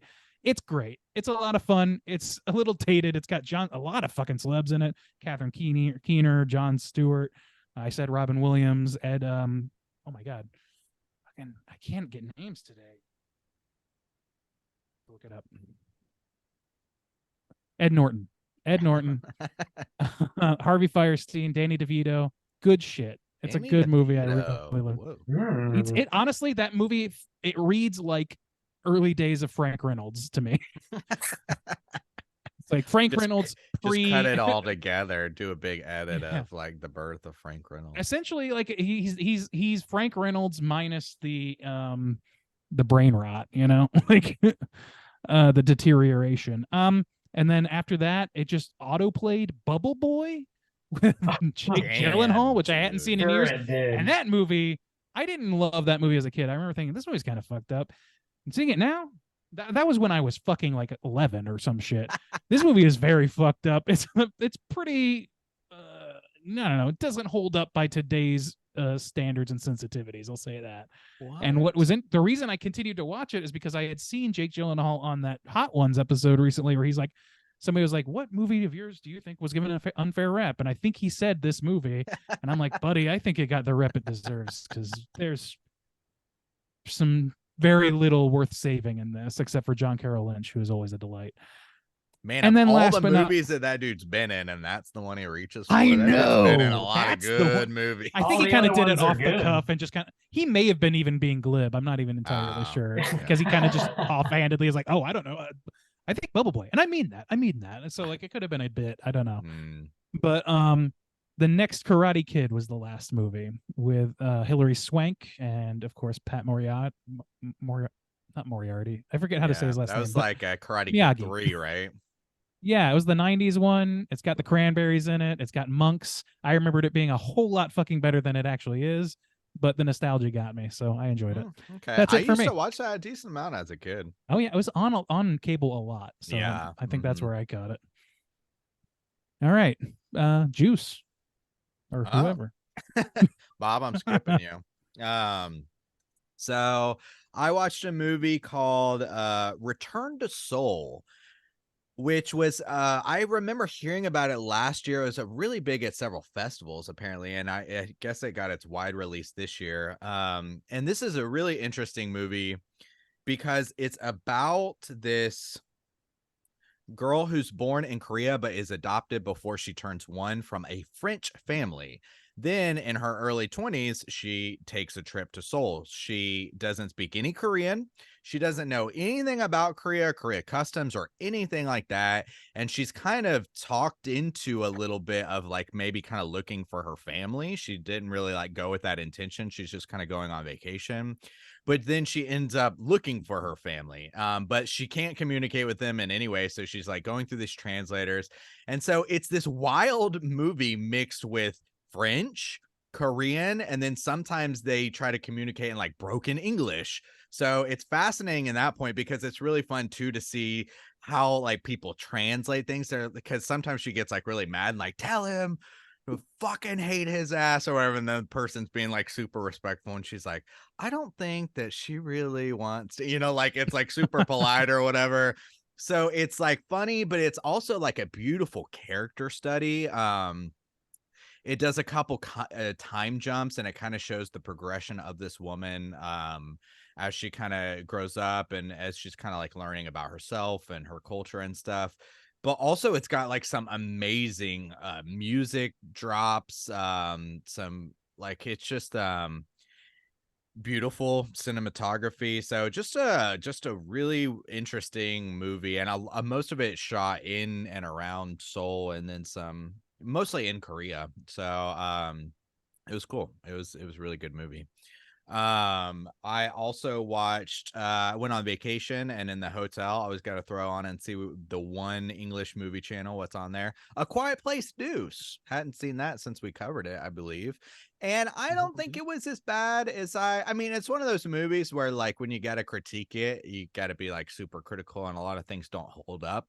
But just on like it's on TV watch, you're like, yeah, this is a solid watch. Pretty solid. Also on that channel, Captain Phillips, which that movie just like fucking reminded me that company, like well acted movie, interesting story, but just reminded me that companies will not shell out the money for personal protection, but the fucking US government will send 3 naval fucking vessels and snipers and helicopters to save one motherfucker, which save that guy, that's good for him, but it's just like fucking pay for some security, you dumb pieces of shit motherfuckers. God damn. Whoa. Are you calling a cootie queen, you lint liquor? Shots fired. Also on that channel, World War Z. Hadn't seen that since it like came out. Those graphics do not hold up. They look quite janky. Not great.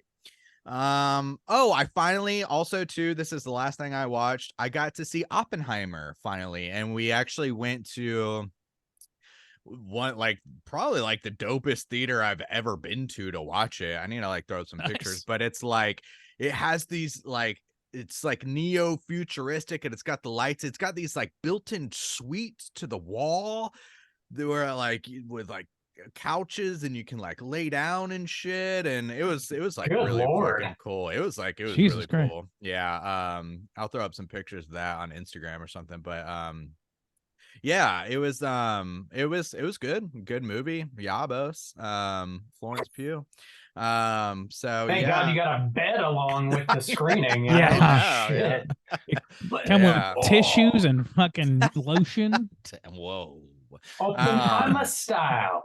But yeah, it was good. It was a good movie. I don't think it's my favorite Christopher Nolan film, but it was a good one for the year.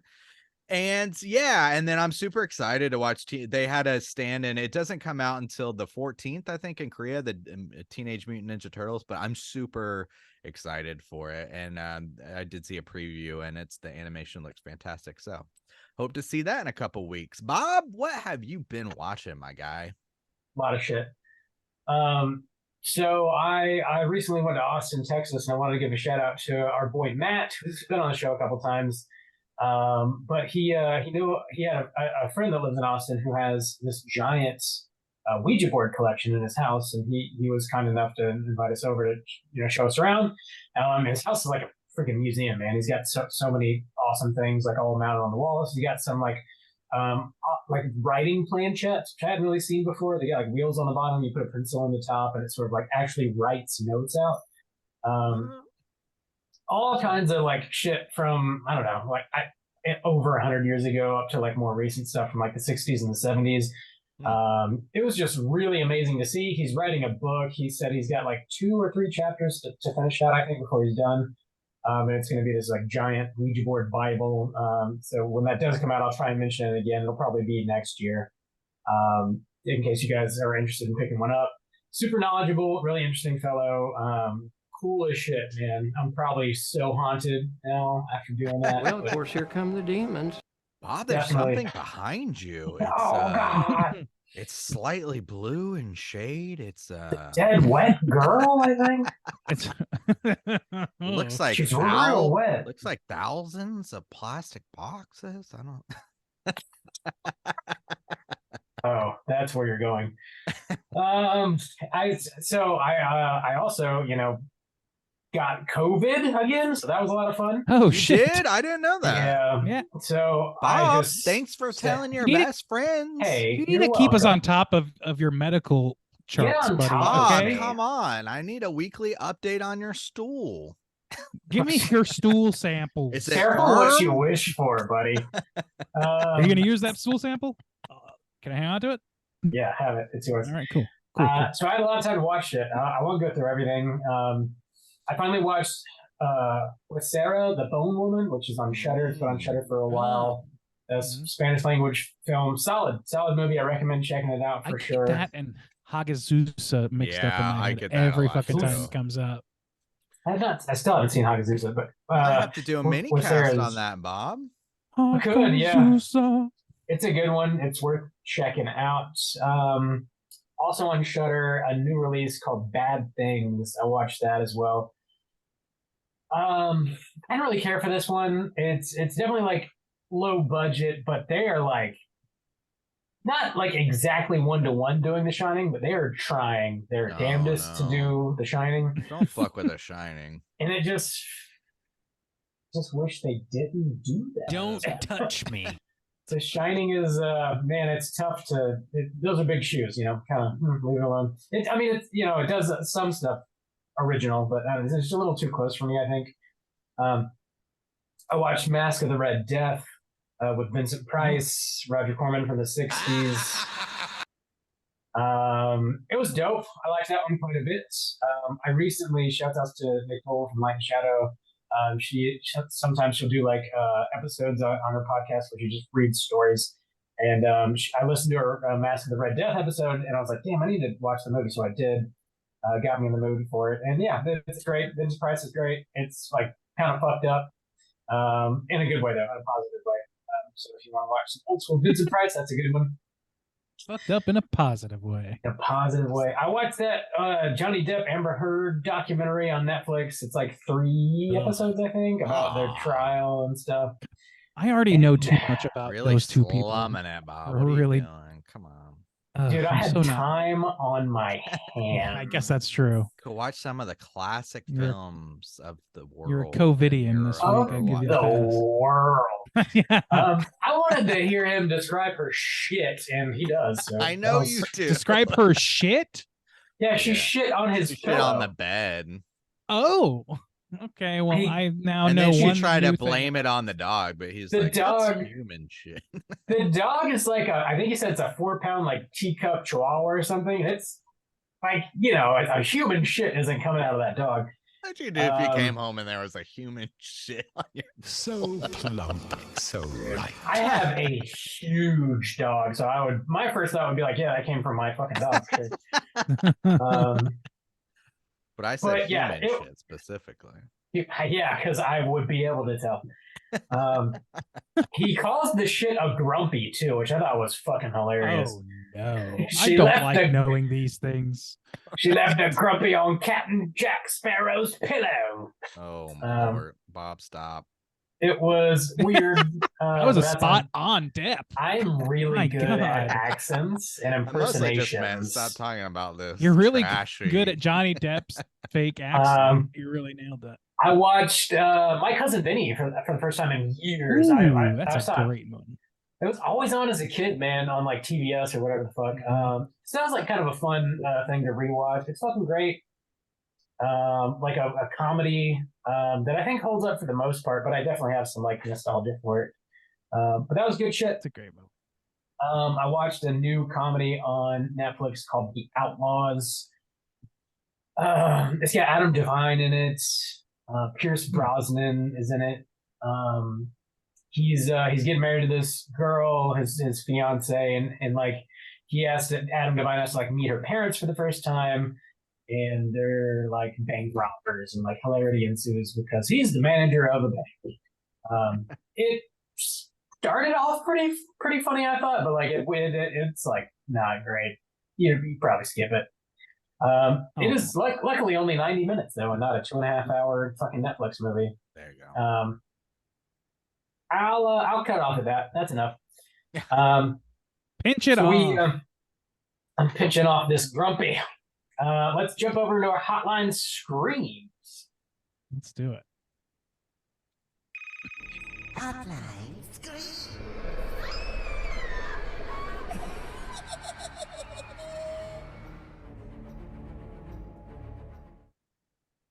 If you're listening, would like to call and leave a voicemail to be featured on next week's show. Hit us up at 904-638-3231. We got 2 voicemails this week, both from first time caller Jonathan. He got cut off and called back for a quick little wrap up. And we're going to hear from Jonathan right now. Hello, is the Straight Chilling crew. I'm sorry, my name is Jonathan. I'm from Ireland. Huge fan. Had a few beers. Loved your Prometheus episode. I'm a huge Alien nerd, and I just wanted to explain to you guys, you guys are legends. I wanted to tell you guys, right? There's a lot of stuff in Prometheus that makes no sense, okay? But I'm a bit of a nerd about this stuff, so right, I'm going to clear up a few things, right? The egg chamber scene, right? Not the egg chamber scene, the black goo scene, right? That was originally an egg chamber scene. right? Because the movie was originally supposed to be just a following straight right through into Alien, ended the movie straight into what you see at the beginning of Alien. And then, of course, the studios got greedy. They were like, let's make more movies and make more movies, and none of it makes any sense anymore, right? So the Black Goo essentially was not in the original movie. So that's why the whole Black Goo thing makes no sense throughout it, right? The big one, the head ripping scene, when they wake up the alien engineer, right? And he goes crazy and he rips David's head off, right? What the hell is that about, right? This is what it's about, right? So in the original script, that alien, that engineer is the space jockey that you see fossilized at the start of Alien with his chest bursted out, right? So what happened there is he has put himself into hypersleep because he is infected by a facehugger. He's been woken up by fucking 2,000-year-old fucking wrinkly man and a robot, a Guy Pearce and a robot, and so his natural reaction is you have essentially killed me. So that's why he pulls his head off and goes, oh, you fucking crazy bastards, oh, fuck you killed me. So yeah, the end of the original draft of the movie, which was originally called Alien Engineers, was supposed to be that scene, and the engineer gets into his cockpit and tries to fly the ship away, and the chest burster comes out and he becomes fossilized, and that's what you see at the beginning of Alien. But Damon Lindelof decided to come in and fuck everything up and confuse everything and rewrite stuff, but leave important things in and not explain why those things were the way. All right, let's go to round 2 of this. Hello, Straight Chilling Crew. It's me again, Johnny from Ireland. I was just finishing off my rant about Prometheus, and I just got cut off. Just wanted to say, love you guys. Love everything you do. You're fucking brilliant. Excellent. Keep it all up. And, yeah. I would like to hear your opinions on Alien Resurrection. I think it's actually a steaming sack of dog shit and an absolute abomination in the Alien series. But give it a go. I think Juice will fucking love it. It's so fucked up. Love you guys. Johnny from Cork in Ireland. See you. Bye bye. Love you. Dude, we need to have more all the way from more Ireland. Irish folk few beers deep. I loved that. Very complimentary. Let's keep that train rolling. I think the most important thing to take away from his voicemail is that we didn't say it, but he did. I guess we're legends. I mean, you know, so we're putting that on the back of our box. I'll tell you that. A drunk Irishman has never been wrong. It's true. Yeah. Famously, the Irish are right about everything. So, no, I thank you for calling. Johnny, right? Am I getting that right? Yeah, Jonathan. Jonathan. Okay. Well, thank you for calling, man, and thank you for explaining all that. That's actually extremely valuable information that a competent podcast would probably have managed to cover. Actually, that makes a lot of sense, and would have been. You wouldn't need that giant facehugger at the end. Yeah. Like it could like burst out. You could have like a oh shit moment, and you could still have some scenes with like a xenomorph running around. That should have been like the first half of the movie, honestly. I don't understand. Like he said that they changed the egg scene to the goo because the studios got greedy, and I'm trying to understand that, because to me, I think if a studio is getting greedy and they're making a sequel to Alien, what they'd want is more of the first Alien, more recognizable shit from the Alien franchise. And they didn't. So I don't know if maybe that was a broader statement that he I guess into. The original ending, the way he made it sound, is like the end of Prometheus would be the beginning of Alien. So this way, right? Yeah, gives it more of an ambiguous. They made a sequel. They went to Covenant or whatever. No, I know. I just don't understand. Like, to me, it like doesn't like. There's no reason not to have those be eggs by doing like. You see what I mean? Like, so if you're gonna have something that I guess it causes makes- a chest burster to arrive, you might as well make it the fucking eggs if you're Yeah. the studio who wants to make the most money. Well, I But guess you I could don't have know, there's just like probably more to it. rewritten the ending, but I mean, a lot of the ending is motivated by the idea that it's black goo, because then they're like, well, we gotta go see, because the whole thing is like, well, I'm gonna take this black goo and I'm gonna destroy Earth again, because that's how we wipe the palette clean or whatever, and we're gonna start again. And they're like, why do they want to kill us? Why do they do this? Let's go find out. Ugh. Mm-hmm. Yeah, I don't know. It's all. I feel like it's That'd be my that's best the real guess. issue, is that they're trying to extrapolate to create more Yeah. entries. I just either way, it's a mistake. It sounds like there's no reason to It's a do it that way. That makes sense. Besides, I guess maybe it was a method of extending the shelf life of this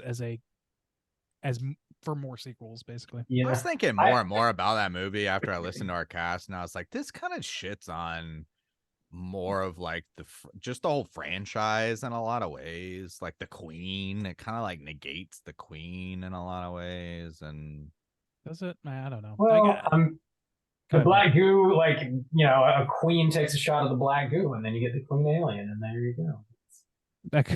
Sure. One of the many things that I didn't mention that I watched this past week was I revisited Alien Covenant. oh, okay. Man, that is just not a good movie. Dude, I remember the only thing I remember about that movie is Cesar desperately trying to defend it. Yeah, I remember Yeah. that. Good on him, Yeah, but sure. damn. I just If you love remember that him shit, go saying for like, it. no, it was like so good. And I was like, dude, I don't think so. Yeah, I don't remember and- anything else about it. I don't either. I didn't have Prometheus for context either, so I was really adrift. On that Oh one. yeah. The end was like so broadcasted that, like, when I it don't even happens, you're remember the like, end. I don't can't know. believe that's really the end. Like, they did that. I legit. I remember thing. there's one scene where Xenomorph's like on the wing of the plane, and I remember David talking a shit ton in a cave. Dude, That's like there's all I a lot remember. of- There's a lot of David on David action. Just like there's too much. boy. Too much. I think he like plays the flute or something, or I don't know. Dude, he's Plays the does. flute. He does. Which, I'm gonna pay they you $100 to fuck off. they pull over from Prometheus, but it's like Yeah. lamer when he does. It's just it feels very up its own ass. Wasn't a fan. But yeah, it would have made way more sense just to make a direct like prequel that goes straight into Alien. That would have been tight, like streamline the whole thing. Anyway, The way they did Which- with fucking Rogue One, that was like Yeah. I don't know. People Exactly. don't like that movie. I guess I liked it better Really? than most of these stuff. I like. I've heard I there's think it's the every best Star Wars that's existed since the first trilogy is like hyper Nah, division, and that's why I don't care to usually have an opinion on it. But that's of anything they've made since the original trilogy, that's the one that I'm like, this was fun. I And agree. it makes sense, and it like to me is additive to Yeah. the original story in a small way. Yeah, I agree. But yeah, thanks for calling, Jonathan. Good shit. Thanks for sharing. Thanks for clearing some stuff up. That is really good context to have, honestly. Yeah. So yeah, thanks for calling in. More beer drinking Irish folks, or really just beer drinking any folks. Call in. Yeah, anybody wants to call in drunk and has an axe to grind about a popular horror franchise, we welcome that. Yeah. Do you guys have any prompts you want to throw out for next week? What are we talking about, next week- Bob? Hellbender. It's gonna be Oh, Hellbender. It's another Patreon pick from your boy Brandon. Okay. I don't know That's anything not one about I know it. anything about. No. So, in an effort to bring us something It- contextual, It is on Shudder still. It is made by the Adams family, which is an actual family with a last Okay. name Adams that makes movies, and they call not the themselves the Adams snappy family. and okay, yeah. Yeah, the 1D Adams, not 2D, because the cartoon's Whoa, 2D. I want the right? double D. Double D. Sorry, single D. Well, that's a bump for next week. But Yeah. yeah, it's a mom and a dad and their little girl, and they make movies.